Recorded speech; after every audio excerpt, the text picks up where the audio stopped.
ಜೇನುತುಪ್ಪ ಎಂದರೆ ಸಾಕು ಮೊದಲು ನಮಗೆ ನೆನಪಾಗುವುದು ದಟ್ಟ ಕಾನನ ಕೊಡಗು.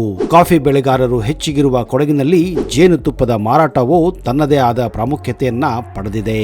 ಆದರೆ ಈ ಜೇನುತುಪ್ಪವೇ ನಕಲಿಯಾಗಿ ಜಿಲ್ಲೆಯಲ್ಲಿ ವ್ಯಾಪಕವಾಗಿ ಮಾರಾಟವಾಗುತ್ತಿದೆ.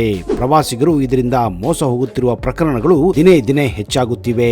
ಜಿಲ್ಲೆಯ ಪ್ರಮುಖ ಪ್ರವಾಸಿ ತಾಣ, ರಸ್ತೆ ಬದಿ ಹಾಗೂ ಎಲ್ಲ ಅಂಗಡಿಗಳಲ್ಲಿಯೂ ನಕಲಿ ಜೇನುತುಪ್ಪ ರಾರಾಜಿಸುತ್ತಿದೆ. ನಕಲಿಯನ್ನು ಜನರು ಅಸಲಿ ಎಂದು ನಂಬಿ ಮೋಸ ಹೋಗುತ್ತಿದ್ದಾರೆ. ಸವಿ ಜೇನಿಗೆ ಹೆಸರಾಗಿರುವ ಕೊಡಗಿನ ಹೆಸರಿಗೆ ಮಸಿ ಬಳಿಯುವ ಕಾಯಕ ನಿರಂತರವಾಗಿ ಸಾಗುತ್ತಿದೆ. ಬಸ್ಗಳ ಮೂಲಕವೇ ದೊಡ್ಡ ದೊಡ್ಡ ಕ್ಯಾನ್ಗಳಲ್ಲಿ ತಯಾರಾಗುವ ಈ ನಕಲಿ ಜೇನುತುಪ್ಪವನ್ನ ಕೊಡಗಿನ ಕುಶಾಲನಗರ, ಮಡಿಕೇರಿ, ವಿರಾಜಪೇಟೆಗಳಲ್ಲಿ ಬಾಟಲಿಗಳಿಗೆ ತುಂಬಿ ಮಾರಲಾಗುತ್ತಿದೆ. ಅಷ್ಟೇ ಅಲ್ಲ, ಎಲ್ಲಿಯೂ ಸಹ ಸಾರ್ವಜನಿಕರಿಗೆ ಸಂಶಯ ಬಾರದಂತೆ ಪಕ್ಕದಲ್ಲಿಯೇ ಜೇನಿನ ಗೂಡನ್ನ ಸಹ ಇಟ್ಟುಕೊಂಡಿರುತ್ತಾರೆ. ಈಗಷ್ಟೇ ತಾವು ತೆಗೆದ ಜೇನು ಎಂದು ಸುಳ್ಳು ಹೇಳಿ ಜನರನ್ನ ವಂಚಿಸುತ್ತಿದ್ದಾರೆ. ಅಷ್ಟಕ್ಕೂ ಈ ನಕಲಿ ಜೇನನ್ನ ಹೇಗೆ ತಯಾರಿಸುತ್ತಾರೆ, ಎಲ್ಲೆಲ್ಲಿ ಈ ದಂಧೆಗಳು ನಡೆಯುತ್ತಿವೆ, ಜೇನುತುಪ್ಪವನ್ನ ಹೇಗೆ ನಕಲಿ ಎಂದು ಕಂಡುಹಿಡಿಯುವುದು, ನಕಲಿ ಜೇನುತುಪ್ಪ ಸೇವಿಸುವುದರಿಂದ ಏನೆಲ್ಲ ಆರೋಗ್ಯದ ಮೇಲೆ ಪರಿಣಾಮಗಳು ಉಂಟಾಗುತ್ತವೆ, ಈ ಎಲ್ಲ ಸಮಗ್ರ ಮಾಹಿತಿಯನ್ನ ಇವತ್ತಿನ ಈ ವಿಡಿಯೋದಲ್ಲಿ ನಿಮ್ಗೆ ಕೊಡ್ತಾ ಇದ್ದೀನಿ. ನಿಜಕ್ಕೂ ಇದು ಇಂಟ್ರೆಸ್ಟಿಂಗ್ ಆಗಿರುತ್ತದೆ. ಅದಕ್ಕೆ ಈ ವಿಡಿಯೋನ ಲೈಕ್ ಮಾಡಿ ಹಾಗೂ ಸ್ಕಿಪ್ ಮಾಡದೆ ಕೊನೆವರೆಗೂ ತಪ್ಪದೆ ನೋಡಿ.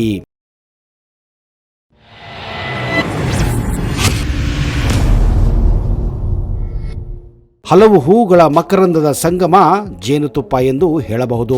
ಸಾವಿರಾರು ಜೇನುನೊಣಗಳ ಶ್ರಮದಿಂದ ನೂರಾರು ಹೂಗಳ ರಸ ಒಂದು ಕಡೆ ಶೇಖರಣೆಯಾಗಿ ಜೇನಿನ ರಾಡಿಯಲ್ಲಿ ಜೇನುತುಪ್ಪವಾಗಿ ಕಂಡುಬರುತ್ತದೆ. ಹಳ್ಳಿಗಳಲ್ಲಿ ನೇರವಾಗಿ ಜೇನುತುಪ್ಪವನ್ನ ಖರೀದಿ ಮಾಡಬೇಕೆಂದು ಕೂಡ ತುಂಬಾ ಜನ ಹೇಳುತ್ತಾರೆ. ಆದರೆ ನಾವೆಲ್ಲರೂ ಇಂದು ನಗರೀಕರಣ ತುತ್ತುದಿಯಲ್ಲಿರುವ ಕಾರಣ ಸೂಪರ್ ಮಾರ್ಕೆಟ್ ಮತ್ತು ದೊಡ್ಡ ದೊಡ್ಡ ಮಾಲುಗಳಲ್ಲಿ ನಮಗೆ ಬೇಕಾದ ವಸ್ತುಗಳನ್ನ ರಿಯಾಯಿತಿ ದರದಲ್ಲಿ ಕೊಂಡು ತಿನ್ನುತ್ತಾ ಇದ್ದೇವೆ.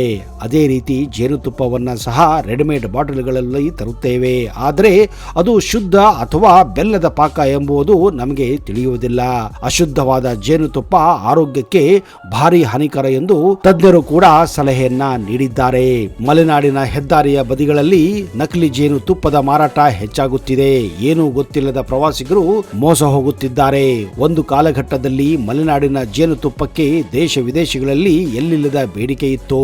ಇಂದು ಹವಾಮಾನ ವೈಪರೀತ್ಯದಿಂದ ಜೇನು ಹುಳುಗಳಿಗೆ ತಗುಲುವ ರೋಗ ಬಾಧೆ, ಮಲೆನಾಡಿನ ಜನರ ಜೇನು ಕೃಷಿಯ ನಿರಾಸಕ್ತಿಯಿಂದ ಜೇನು ಕೃಷಿ ಈಗ ಇಳಿಮುಖವಾಗಿದೆ. ಇದರ ಲಾಭ ಪಡೆದ ಹೊರ ರಾಜ್ಯದ ಜೇನು ಮಾರಾಟಗಾರರು ನಕಲಿ ಜೇನನ್ನ ರಸ್ತೆ ಬದಿಯಲ್ಲಿ ಮಾರುತ್ತಿದ್ದು ನಿಜವಾದ ಜೇನು ಕೃಷಿಕರಿಗೆ ಕಂಟಕಪ್ರಾಯವಾಗಿದೆ.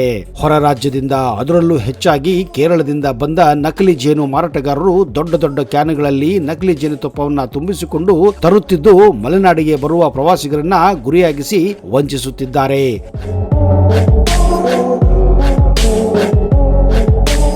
ಸಕ್ಕರೆ, ಬೆಲ್ಲ ಹಾಗೂ ಇತರೆ ರಾಸಾಯನಿಕಗಳನ್ನ ಬಳಸಿ ನಕಲಿ ಜೇನುತುಪ್ಪವನ್ನ ತಯಾರಿಸುತ್ತಿದ್ದಾರೆ. ರಸ್ತೆ ಬದಿಯಲ್ಲಿ ಮಾರಾಟಕ್ಕೆ ತಂದಾಗ ಹೂಗಳನ್ನು ಅರಸುತ್ತಾ ಹೋಗುವ ಜೇನು ನೊಣಗಳು ಈ ನಕಲಿ ಜೇನುತುಪ್ಪದತ್ತ ವಾಸನೆಗೆ ಮುತ್ತಿಕೊಳ್ಳುತ್ತವೆ. ಇದನ್ನ ನೋಡಿದ ಪ್ರವಾಸಿಗರು ನಿಜವಾದ ಮಲೆನಾಡು ಜೇನೆಂದು ತಿಳಿದು ನಕಲಿ ಜೇನನ್ನ ಖರೀದಿಸಿ ಮೋಸ ಹೋಗುತ್ತಿದ್ದಾರೆ. ಒಂದೆಡೆ ಪ್ರವಾಸಿಗರು ಮೋಸ ಹೋಗುತ್ತಿದ್ದರೆ ಇನ್ನೊಂದೆಡೆ ಮಲೆನಾಡಿನ ಜೇನು ಕೃಷಿಕರು ನಷ್ಟವನ್ನ ಅನುಭವಿಸುತ್ತಿದ್ದಾರೆ. ಜೇನುತುಪ್ಪದಿಂದ ರೋಗ ನಿರೋಧಕ ಶಕ್ತಿ ಹೆಚ್ಚಿರುವುದ ಕಾರಣ ವಿವಿಧ ರೋಗಗಳಿಗೆ ಜೇನುತುಪ್ಪ ರಾಮಬಾಣ ಇದ್ದಂತೆ. ಮಕ್ಕಳಿಗೆ ಜೇನುತುಪ್ಪವನ್ನ ಬೆರೆಸಿ ಔಷಧಿಯನ್ನು ಕೊಡುವ ಕ್ರಮ ನೂರಾರು ವರ್ಷಗಳಿಂದ ಇದೆ. ನಕಲಿ ಜೇನುತುಪ್ಪ ಎಂಬ ಅರಿವಿಲ್ಲದೆ ನಕಲಿ ಜೇನುತುಪ್ಪವನ್ನ ಮಕ್ಕಳಿಗೆ ಖರೀದಿಸಿ ಕೊಡುವುದು ನಿಜಕ್ಕೂ ಕಂಟಕವಾಗುತ್ತಿದೆ. ಮಲೆನಾಡಿನ ಜೇನುತುಪ್ಪಕ್ಕೆ ಸುಮಾರು 500ರಿಂದ 700 ರೂಪಾಯಿ ಇದ್ದು ಜೇನು ಸಹಕಾರ ಸಂಘದಲ್ಲಿ ಇದು 300 ರೂಪಾಯಿಗೂ ಕೂಡ ಸಿಗುತ್ತದೆ. ಆದರೆ ಹೊರ ರಾಜ್ಯದಿಂದ ಬರುವ ನಕಲಿ ಜೇನು 200 ರೂಪಾಯಿಗೆ ಮಾರಾಟವಾಗುತ್ತಿರುವುದು ನಿಜಕ್ಕೂ ಅಚ್ಚರಿ ಪಡುವಂತಹ ವಿಷಯ. ಈ ತರ ಮಾರಾಟ ಮಾಡಿ ಹೆಚ್ಚಿನ ಲಾಭ ಪಡೆದು ಮಲೆನಾಡಿನ ನಿಜವಾದ ಜೇನು ಕೃಷಿಕರಿಗೆ ದ್ರೋಹ ಮಾಡುತ್ತಿದ್ದಾರೆ. ಮಲೆನಾಡಿನಲ್ಲಿ ಏಪ್ರಿಲ್ ನಂತರ ಹೂ ಬಿಡುವ ಕಾಲವಾಗಿದ್ದರಿಂದ ಆ ಸಮಯದಲ್ಲಿ ಜೇನು ಸಿಗುತ್ತದೆ. ಜನವರಿಯಲ್ಲಿ ಯಾವುದೇ ಜೇನುಗೂಡುಗಳಲ್ಲಿ ಜೇನು ಸಿಗುವುದಿಲ್ಲ. ರಸ್ತೆ ಬದಿಯಲ್ಲಿ ಮಾರುವ ಜೇನು ಅದು ನಕಲಿಯಾಗಿರುತ್ತದೆ. ನಕಲಿ ಜೇನನ್ನು ಸೇವಿಸುವುದರಿಂದ ಆರೋಗ್ಯದ ಮೇಲೂ ವ್ಯತಿರಿಕ್ತ ಪರಿಣಾಮ ಬೀರುತ್ತದೆ.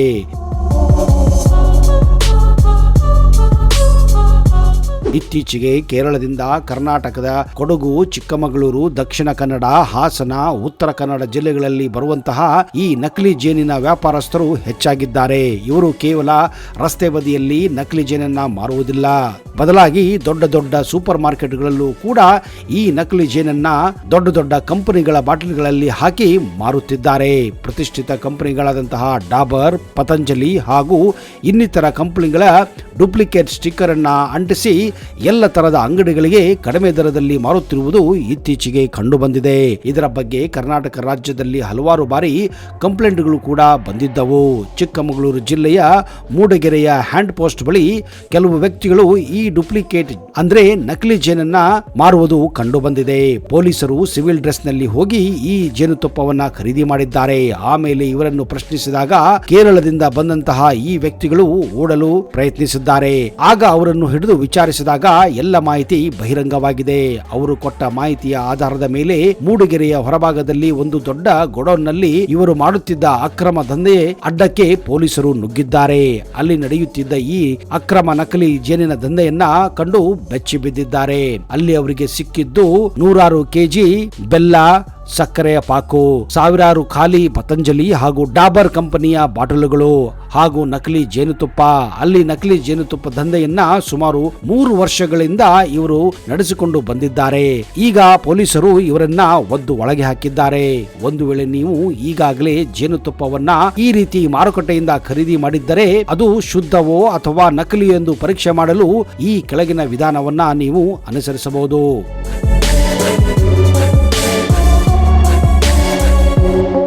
ಸ್ನೇಹಿತರೆ, ಜೇನುತುಪ್ಪ ನಕಲಿ ಅಥವಾ ಅಸಲಿ ಎಂದು ಕಂಡುಹಿಡಿಯಲು ಈ ಎಕ್ಸ್ಪೆರಿಮೆಂಟ್ಗಳನ್ನ ನೀವು ಮನೆಯಲ್ಲೇ ಮಾಡಬಹುದು. ಮೊದಲನೆಯದು ಬಿಸಿ ನೀರಿನಲ್ಲಿ ಜೇನುತುಪ್ಪ. ಈ ವಿಧಾನವನ್ನ ಬಹಳ ಹಿಂದಿನಿಂದಲೂ ಜನರು ಶುದ್ಧ ಜೇನುತುಪ್ಪವನ್ನ ಕಂಡುಹಿಡಿಯಲು ಬಳಸುತ್ತಿದ್ದಾರೆ. ಒಂದು ಗಾಜಿನ ಲೋಟದಲ್ಲಿ ನೀರನ್ನ, ಅದರಲ್ಲಿ ಬಿಸಿ ನೀರನ್ನ ತೆಗೆದುಕೊಳ್ಳಿ. ಅದಕ್ಕೆ 1 ಚಮಚ ನೀವು ತಂದಂತಹ ಜೇನುತುಪ್ಪವನ್ನ ಸೇರಿಸಿ.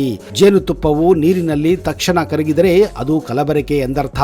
ಜೇನು ದಪ್ಪವಾದ ಎಳೆಯನ್ನ ಮಾಡಿ ಕೆಳಭಾಗದಲ್ಲಿ ಸೇರಿಕೊಂಡರೆ ಅದು ಶುದ್ಧ ಜೇನುತುಪ್ಪ.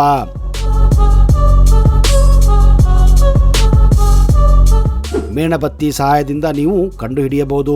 ಮೇಣಬತ್ತಿಯನ್ನ ಹಚ್ಚಿ ಒಂದು ಮರದ ಕಡ್ಡಿಗೆ ಹತ್ತಿಯನ್ನು ಸುತ್ತಿ ಅದರ ಮೇಲೆ ಜೇನುತುಪ್ಪವನ್ನ ಸುರಿಯಿರಿ.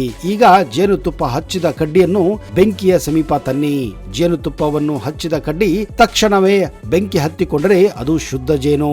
ಬೆಂಕಿ ಹತ್ತಿಕೊಳ್ಳಲು ಸಮಯ ತೆಗೆದುಕೊಂಡರೆ ಅರ್ಥ ಮಾಡಿಕೊಳ್ಳಿ ಅದು ಕಲಬೆರಕೆ ಎಂದು.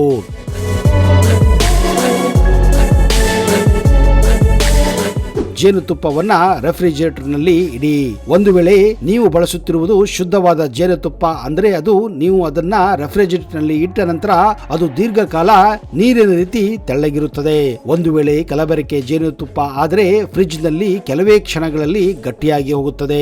ಜೇನುತುಪ್ಪದ ಮೇಲ್ಭಾಗದಲ್ಲಿ ಸಕ್ಕರೆಯ ಒಂದು ಪದರ ಬಿಳಿ ಬಣ್ಣದಲ್ಲಿ ಬೇರ್ಪಡುತ್ತದೆ. ಸ್ನೇಹಿತರೆ, ಶುದ್ಧವಾದ ಜೇನುತುಪ್ಪವನ್ನ ತಿಂದರೆ ನಿಮಗೆ ಯಾವುದೇ ರೋಗ ಬರುವುದಿಲ್ಲ.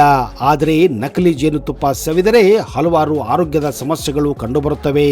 ಯಾಕಂದ್ರೆ ಇತ್ತೀಚೆಗೆ ಈ ನಕಲಿ ಜೇನುತುಪ್ಪದಲ್ಲಿ ಹಲವಾರು ರೀತಿಯ ಕೆಮಿಕಲ್ಸ್ ಗಳನ್ನು ಕೂಡ ಬಳಸುತ್ತಿದ್ದಾರೆ.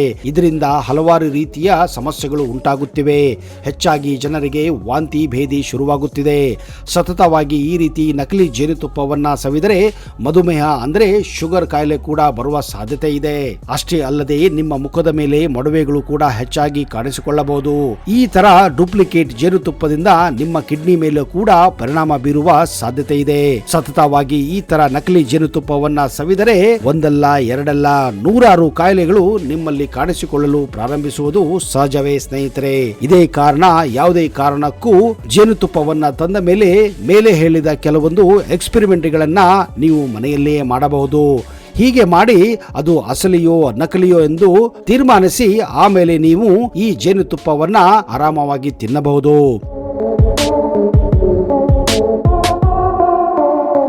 ನಿಜಕ್ಕೂ ನಿಮಗೆ ಈ ಒಂದು ಮಾಹಿತಿ ಸಹಾಯವಾಗಿದ್ದರೆ ಈಗಲೇ ಈ ವಿಡಿಯೋನ ಲೈಕ್ ಮಾಡಿ. ಅಷ್ಟೇ ಅಲ್ಲ, ನಿಮ್ಮ ಸ್ನೇಹಿತರ ಜೊತೆ, ನಿಮ್ಮ ಸಂಬಂಧಿಕರ ಜೊತೆ, ಕುಟುಂಬದವರ ಜೊತೆ ಕೂಡ ವಾಟ್ಸಪ್ ನಲ್ಲೋ ಫೇಸ್ಬುಕ್ ನಲ್ಲೋ ಈ ಮಾಹಿತಿಯನ್ನ ಹಂಚಿಕೊಳ್ಳಿ. ಅವರಿಗೂ ಕೂಡ ಈ ಮಾಹಿತಿ ಗೊತ್ತಾಗಲಿ ಅನ್ನುವುದೇ ನಮ್ಮ ಉದ್ದೇಶ.